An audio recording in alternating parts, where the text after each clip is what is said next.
أعزائي المشاهدين مرحبا. اليوم رح نعمل مع بعض نوع من أنواع الرز بتقدم جنب السمك المقلي، أو لو عاملة سمك مشوي كمان بيمشي الحال. عندي كوبين من الأرز حبة طويلة، وعندي 5 أو 4 حبات بصل حجم وسط، عملتهم سلايز هيك عشان نقليهم.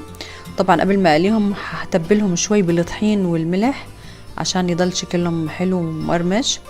وبهار الرز هذا رح يكون كمون وملح. خلينا نبدأ مع بعض.